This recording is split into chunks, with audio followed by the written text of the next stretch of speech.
What's up, guys? Brand new day. Nice and cold out for Florida. Hey, good morning. How are you?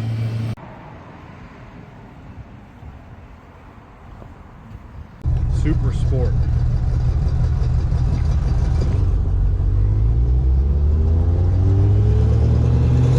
He's probably like, why is this guy filming me at 5 a.m.? Putting you on the channel.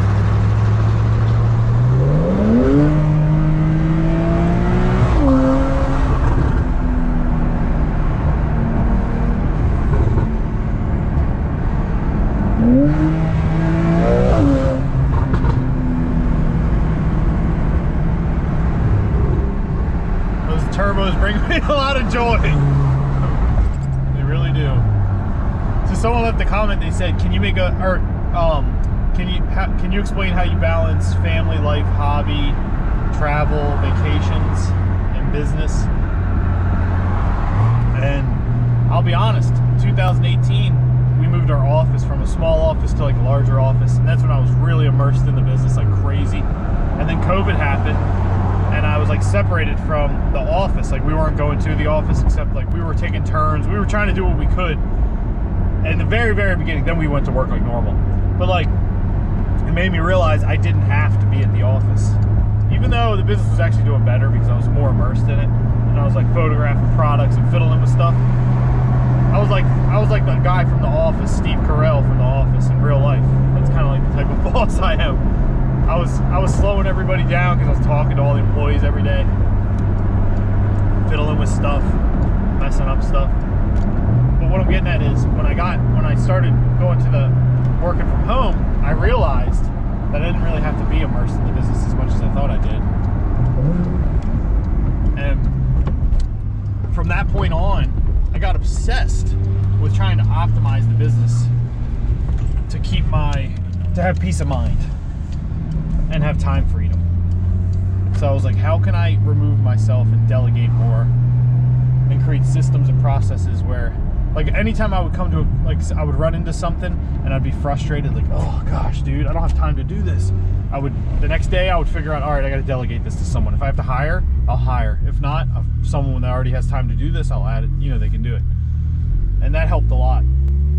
I read this book. I think it was called like Kaizen or something. You could look it up. I think it was green. It was an audiobook, but I think the cover was green. It was about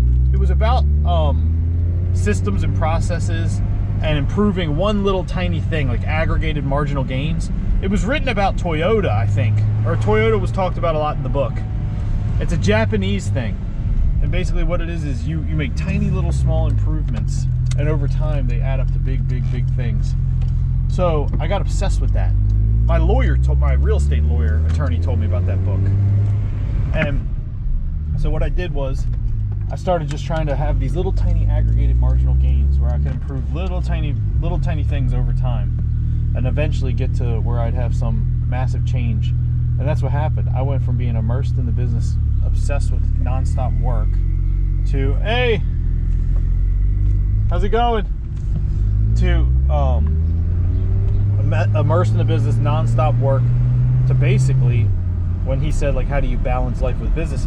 I feel like I need to balance business with life. I feel like I'm not doing enough of the business stuff. So I've kind of have it now where if you guys see me working on the business, what I'm doing is I'm only doing the stuff I really truly enjoy. I'm playing with Facebook ads, I'm creating emails, I'm creating certain campaigns, or like taking product photos and designing like ad copy in Canva, or playing with AI videos to make unique ads and then A/B test them. That's the stuff I truly enjoy. That's like at my core, like being creative and creating something is what I really like to do. So I feel like if anything, I'm working less than the average person, but I work more hours probably in the evening than the average person would. But to me, it's not work. Like they say, if you love what you do, you don't work a day in your life. That to me feels true. Like sometimes when he says like, how do you balance hobbies? The work stuff is actually kind of my hobby. I know it sounds like bad, but it is. I really, truly enjoy doing it. It's like my hobby. But I have other hobbies. I play guitar. I like to play basketball. I'm into cars. But I spend most of my time with my kids, and I like to take trips too. I like to travel. This is a volcano. This is above a volcano that hasn't erupted since 1918, but it's basically due to erupt. I really enjoy traveling, so I try to prioritize that stuff, and I don't know if it comes through on the channel, but that's what my whole goal was to prioritize my family, my kids, and having free time, and optimizing my life for peace of mind and free time. So in a way, I probably have more free time than the average person, but then I just work different hours than the average person. I don't know what the hell I'm talking about, but I didn't answer your question, I guess. Oh. Hop out, look at the car.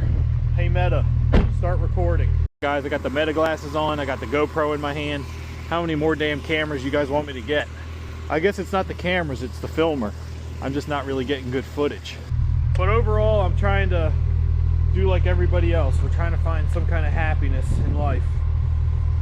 And to be honest, I think most people are probably the happiest when they're grateful. So if you're in a place where you're feeling bitter or tired or unhappy, look down at your hands, legs, and just think of something to be grateful for. In reality, we kind of have everything we need.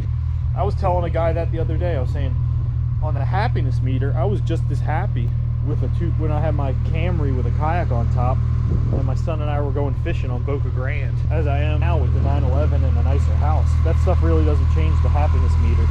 We did a study related to that when you go from 0 to like 60,000 a year, like your basic needs, going from nothing to your basic needs being met, a massive increase in happiness. But going from like 60 to 600,000, it's like a bell curve. So it's like, it might make your life easier in certain ways, but in true inner peace and joy and happiness, I don't think that's something that's massively contributing. So keep that in mind if you're looking for that goalpost you're going to get to, and you're going to all of a sudden unlock this new joy and happiness you never knew existed. That's called arrival fallacy. Alright, I better get in the gym. I'm freezing my balls off out here. It's like 50 degrees, dude.